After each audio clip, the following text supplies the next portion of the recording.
It's the VancouverEntrepreneur.ca podcast.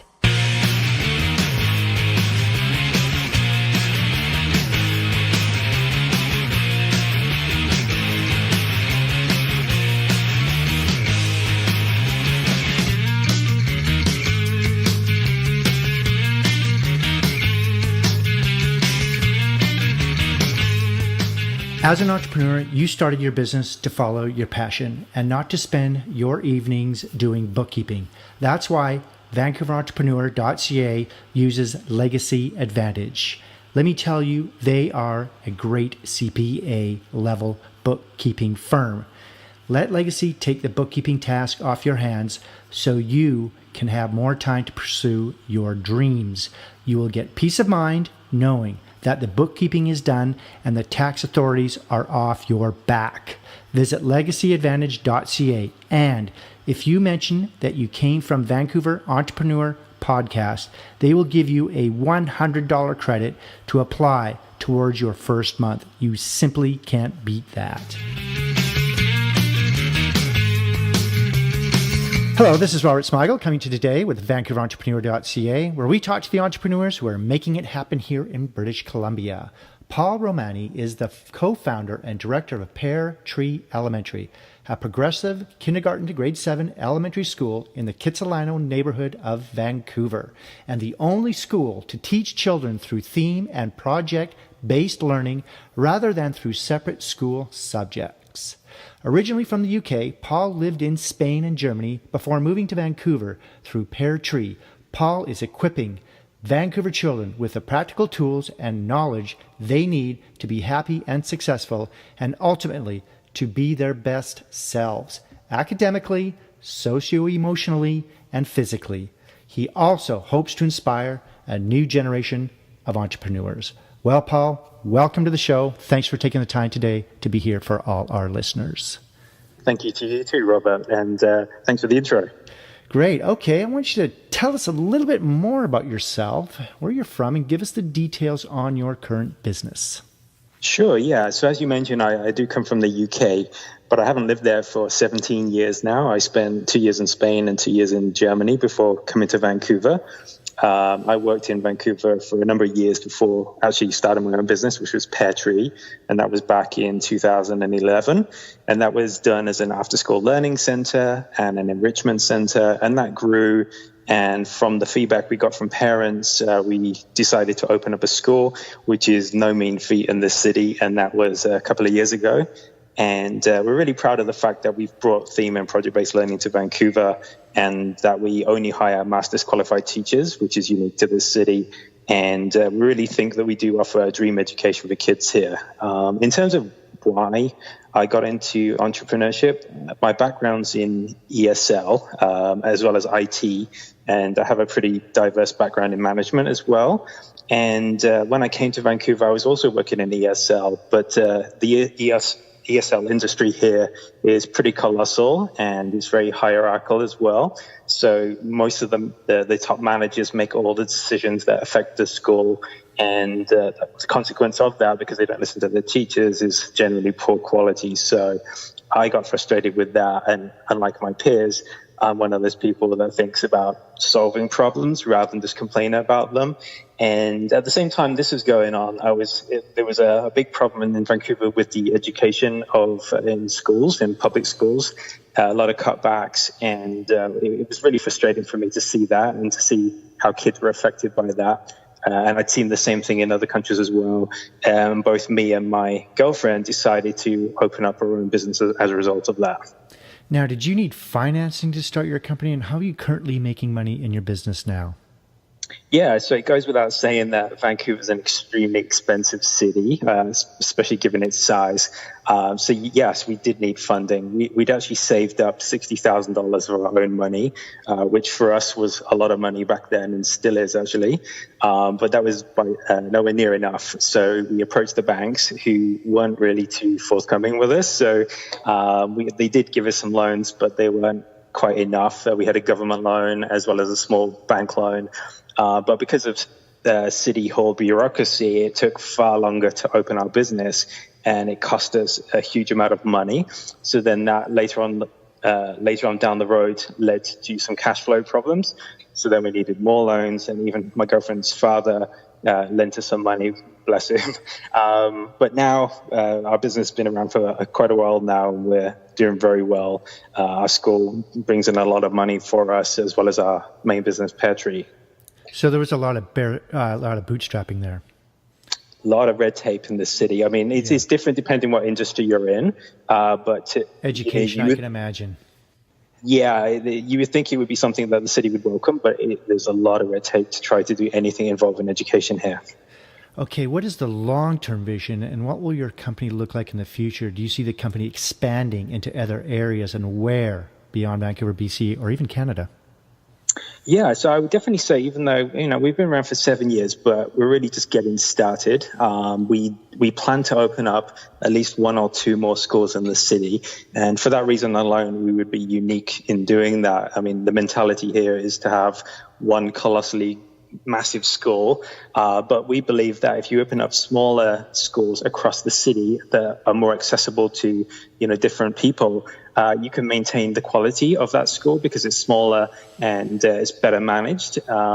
So even though we're in Kitsilano at the moment because of where we live, and it's a great place to live, we know that there's a demand for what we do in East Vancouver. There's very little choice of good schools in that area. So we do want to move out that way in terms of our business at some point. As for international, I think you need to be very careful with education and just kind of moving that to another country, because education should be representative of local culture. So for us to just copy and paste our education approach in another country would be very disrespectful and actually very ineffective for the kids there. And you see those global education programs, which I'm not going to name, but you could probably think of some that are from other countries that are here in Vancouver. And for me, I have a big issue with that. I really do think that you need to embrace the local culture rather than just impose your values upon them. Right. Okay. Now, we've learned a little bit about you, and we've learned a bit about Pear Tree. We're going to talk a little bit about doing business in Vancouver. What are the biggest benefits for you in being an entrepreneur here in Vancouver, BC? I want you to give us some of the good points about starting a company here, but I also want you to give us some of the tough things or challenges for our listeners so they can keep an eye out for them. Sure, yeah. So it goes without saying, really, that Vancouver is a very beautiful city with the mountains and the ocean. I really love living here, and that really motivates me to want to have a business here and to succeed here. Just because I don't want to have to live in a city that I don't enjoy living in just because of a business. I would say that people here have very positive attitudes, especially compared to Europeans, who tend to be much more kind of negative or kind of not appreciating other people's success and looking down upon that. Whereas here you tend to get praised for your success. I would also say that Vancouver's young and small city still, so there's a lot of potential here to bring in ideas that aren't here at the moment that you see in bigger, more cosmopolitan cities like London and New York and Paris. And so for that reason alone, I could probably think of another 10 business ideas that I would do here, but education happens to be the thing I'm most passionate about. In terms of maybe more negative things, I would say that the rent prices here are really prohibitive to new businesses, and you see people cutting corners in terms of how they start their business. And it's really a recipe for failure, I think. But the rent prices really do limit the businesses that start here. And also that's compounded really by the lack of commercial zoning that you have in the city. So if you take New York, for example, pretty much any street in Manhattan has businesses on it. Whereas in Vancouver, you've got a very limited number of streets where businesses are allowed to operate. And so that then increases the rent prices even more because there's a very low supply of the kind of facilities that a company like us needs. And of course, the new buildings that are being constructed have retail on the bottom and nothing but residential above. And all those second floor office spaces that you used to see are dwindling away. And so there's really a big question mark of where does a business like ours or anyone else go other than high-rise office blocks, which don't necessarily appeal to everyone. And then the retail spaces are only really affordable for those kind of chain stores and franchises. And you just end up with the same old everywhere. So there needs to be a little bit of a change in zoning, I think, in this city in order to to generate more entrepreneurs. And the final thing I'd say is City Hall. They have to be, they have to be the worst of all. They're just so inefficient and ineffective, and they put up so much red tape. They do not care about your business or how much it costs you because of how long things take. It's just appalling. It doesn't matter how experienced you are. You just go in there and every person you talk to has a completely different answer. And maybe this is a negative thing to people's positive attitudes here, but no one seems to complain about it. But everyone's very aware of the fact that City Hall does a kind of lousy job, really, when it comes to businesses trying to get things done, which makes so much sense to you. And because it's your money, you work very, very efficiently, but they don't. And it's just so frustrating, especially to entrepreneurs, to see people like that, because that's the complete antithesis of what you are. So, yeah. Great. Okay, now you live in Kitsilano and work in Kitsilano, which is a beautiful, one of my most favorite places in the city. So this next question speaks to that. We do some of our best work outside the office. Is there a place in the Lower Mainland close to where you live or work where you like to go recharge or get inspired or just think about your business? And does it change with the season considering all the rain we get here? Yeah, I love going to Pacific Spirit Park, which is very easy for me to get to from Kits. I don't know why, but whenever I'm there, my mind is very clear. All the things that I want to do seem very kind of easy to achieve. It's when you get out of the forest that suddenly things become more problematic. But I also love to get to Van Dusen as well. I've got a membership there, and it's just such an easy place to kind of find a quiet spot. Despite how popular it is, it's so big that there's always a quiet area just to relax. In terms of the rain, I come from the UK, so the rain here is, even though it's all year round pretty much, it's still nothing compared to the UK in terms of how miserable it can make you feel, because the rain in England is heightened by the wind that we have there, which is gale force. It's also colder there as well than it is here. It's pretty mild here, even in the winters. Yeah, I don't particularly like the rain. I prefer the summer. The summers here are spectacular, just because it's pretty much rain-free for 2 months straight. But yeah, I'm not really that bothered by the rain here compared to the UK. Okay, now we have a lot of international listeners, so this next question, I want you to speak to them. If you were going to start all over again, and you just moved here to Vancouver, BC, but this time you don't know anyone, knowing what you know now, what would you do, and how would you go about starting all over again as an entrepreneur? Well, I mentioned before that now I can see a lot of potential in this city for a wide variety of different business ideas. But the reality is that I came across those ideas, one, through my global traveling, but also having lived in Vancouver for a while. So I think it's very tough to just turn up into a city and say, I'm going to open up such and such business. You really do need to take the time to actually live here for a while to understand the market you're going into. I think it would be pretty arrogant and reckless as well, just to go into a city blindly and start a business without doing your research first to see if there's even a demand for what you want to do. So, if it was to start over again, I'd still spend my time here, living here for a while, getting to know the local culture and the people and people's attitudes, and thinking, where is there a niche for me in this city? Finding your specialty and then kind of going in with that and then trying to network in those arenas. Exactly. Yeah. I mean, that speaks to the idea of collaboration here. I think that me coming from the UK, you need to know people here. You need to work with the local people. You can't just isolate yourself from other people here. And, I surround myself by successful people, and I feel like that's more the recipe for success than anything. Okay. What does the first hour look like for you when you get up in the morning? Do you have a specific routine or a ritual that helps you get motivated to start your day? Yeah, I don't fit that conventional model of the entrepreneur that wakes up at 5:30 in the morning and runs a marathon. I'm just not a morning person whatsoever. Or meditates for an hour? Anything like that? No, I'm terrible in the mornings. I'm quite grumpy if I don't have time to relax and to wake up. I definitely need a coffee, and I need time to kind of catch up on what's going on in the world. I love looking at the news and checking some emails to see where the day is going to be taking me. I like having a little bit of inspiration for the day, like a focal point. If there's nothing on my calendar that's planned, then I like to have something in my mind that I'm planning to do, because I'm one of those people that hates mundane routines. I get bored very, very easily, so I need something to be passionate about when I'm going to the office. Do you think entrepreneurs have to be weird or unique in a positive way, or are wired differently?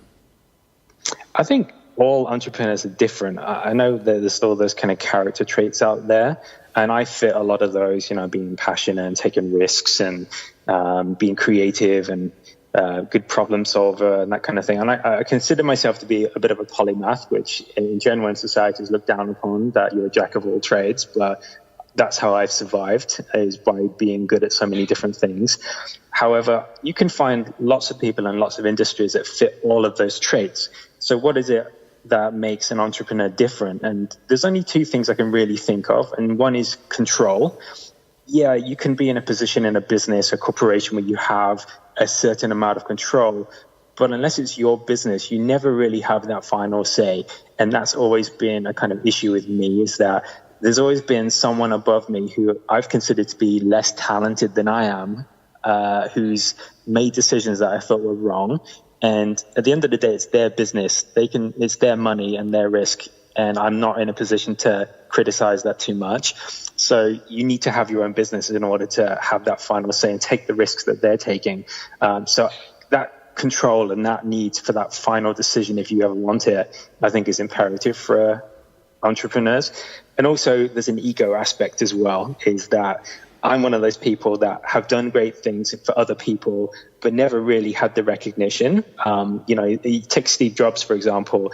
He took all the praise for Apple's success, but of course there are people behind the scenes that really made his vision become true. And I guess Johnny Ives got some recognition, but the vast majority of people in Apple never got that recognition. And I feel like I was one of those people. So being an entrepreneur means that you really do get that recognition that you feel like you deserve, because you're there in the limelight and you can take credit for your own actions. What books are you reading now and why, or even audiobooks? And can you recommend any books for our listeners who are also aspiring entrepreneurs? Yeah, this is a really great question. I love the fact you're bringing up the topic of reading. I think that self-help books, you see them in the bookstores. They're everywhere in the bookstores. And I think there's a good reason for that. I feel like they're really, really important in terms of the knowledge that they contain. And I've always wondered why the knowledge that I've got from self-help books is not taught within schools.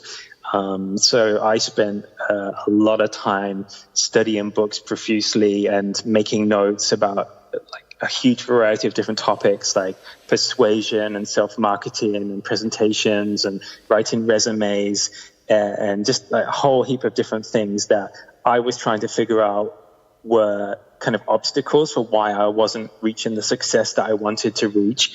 And these books gave me a lot of those answers. And one thing in particular stood out to me is that you need to be a very likable person. And it doesn't matter how smart you are. If people don't like you, they will put up roadblocks to stop you. And so I noticed that people around me who were less talented were getting those opportunities. And it's really just because they were nicer people than I was.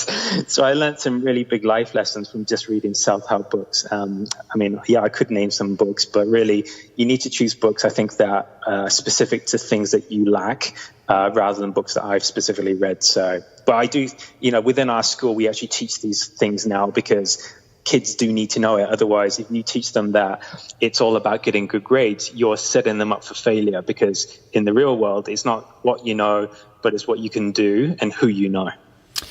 Any online or offline tools that you use on a daily basis?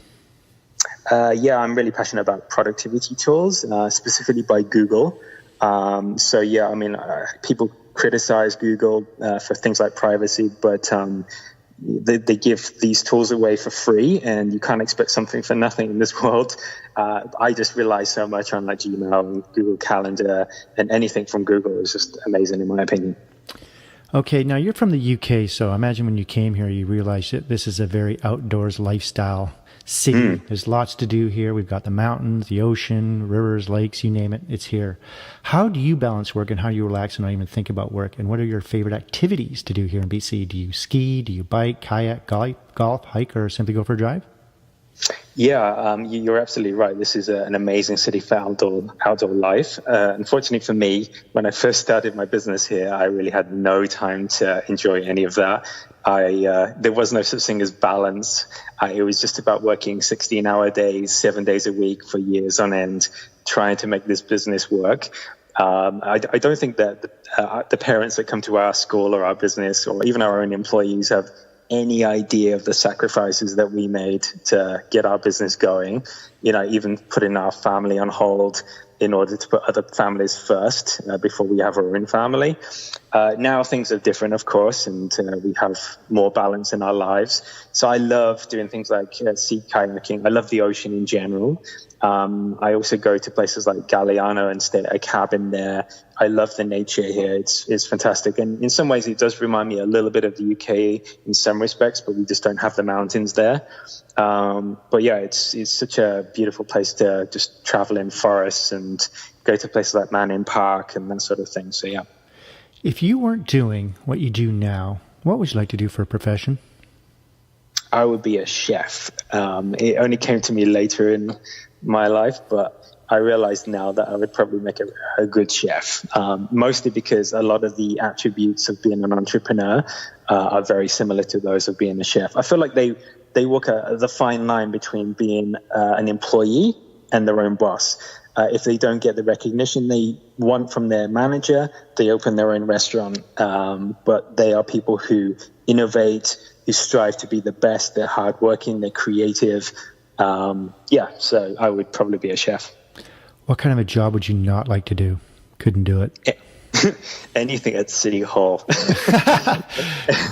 Any kind of civil servant role where I'm just one of those people that are kind of promoting the red tape and making other people's lives misery.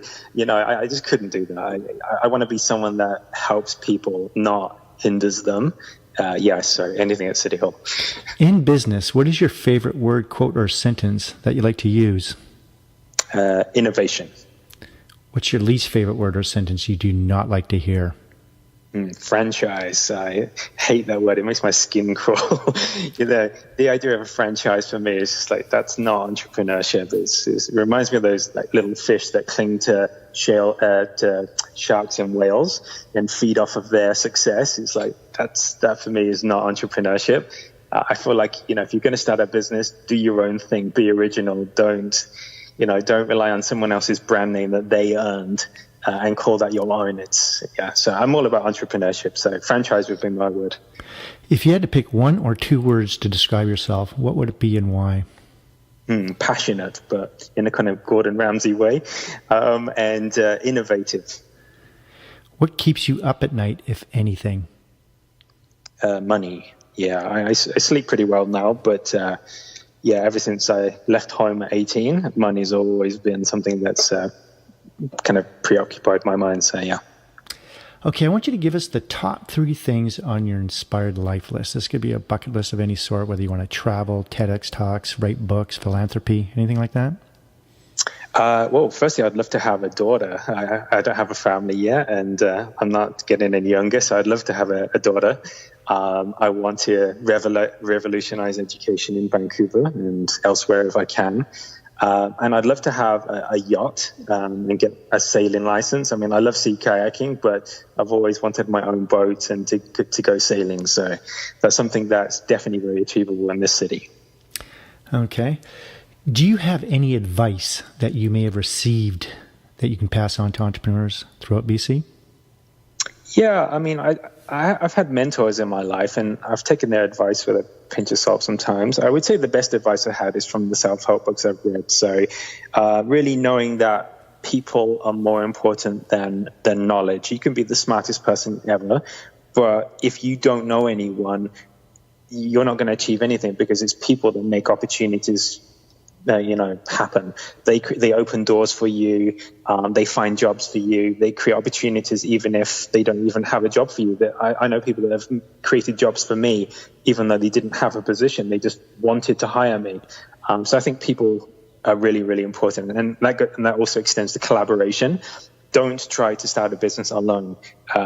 Of course you can, but you're just setting yourself up for much harder work. It's much easier to work with other people who have different skills that you don't have. And, everyone's bringing different kind of skills to the table, but also sharing that burden, that it's not just you, that everyone takes on that responsibility for making the business successful. And the last point I would say is money. Whatever figure you have in your head for what you think is going to cost to start a business, triple that figure, because that's what it will cost after City Hall have their way. So yeah, definitely money. Okay, Paul, as you know, entrepreneurs are very, very busy people. Like you said earlier, you're working 16-hour days, 7 days a week. It goes on, and you're always connected. And whether it's be staff or customers, you name it, you're always on the go. We're going to take you away from all that. You ready to have some fun? Oh, yes, let's go for it. Okay, there's a small tropical island just off of Fiji that only has one phone booth there, and there is no internet. This place does exist. We're going to drop you off there. You won't have a computer or a smartphone or a tablet. You can use the phone booth located there any time to call the boat. We'll come pick you up. How long would you last before you made that call? And what would you do while you were there? Well, I've always wanted to go to Fiji, I will say that. But in terms of being alone and isolated, I would say that apart from catching up on reading, which I haven't had a chance to do for years because I just haven't had the time to finish a book, I would probably last no longer than 2 days there. There's a phone booth there. Yeah, so I would phone the boat within 2 days and just want to get back to Pear Tree, because I've spent my time on my own doing that kind of introspection and self-improvement and really reflecting upon myself and how I can make myself a better person. I've been there and done that. I'm really at a point in my life now where I just want to get things done. And apart from a holiday, which I always appreciate, I don't feel the need to be on a desert island or anything like that. So Okay, Paul, we're going to wrap things up. How can our listeners get hold of you? And is there anything you'd like to add before you leave us today? Yeah, I would say that if you're an entrepreneur with a family, you really should check out Pear Tree Elementary, because as an entrepreneur myself, I know that traditional education really doesn't reflect the needs and the skills of an entrepreneur. We teach those kind of soft skills that are missing from schools. We teach things like collaboration, and through project-based learning, you really are learning how to apply education to real life. So that does empower kids, and that's something that's unique to us. And so I think that any entrepreneur with a family would love what we have to offer. If you're looking for me, you just simply need to Google Pear Tree Vancouver, and you will find me very, very easily. I also have a YouTube channel for education, which is fairly popular by education standards. So you can check me out on there as well. Great. Well, thank you for coming on the show. I've learned a lot about you, and I'm sure our listeners have as well. Thank you to you, Robert. Great. We'll see you next time. Cheers. Hey there. Thanks for taking the time to listen to the VancouverEntrepreneur.ca podcast. We hope you enjoyed the show today. Make sure you sign up for our newsletters and write a review for us on iTunes, and then connect with us on Twitter at Vancity Podcast and like us on Facebook. And you'll get all the latest news, including the BC Weekly Business Report, where you can find out more about what's going on in this fabulous province of ours. See you next time.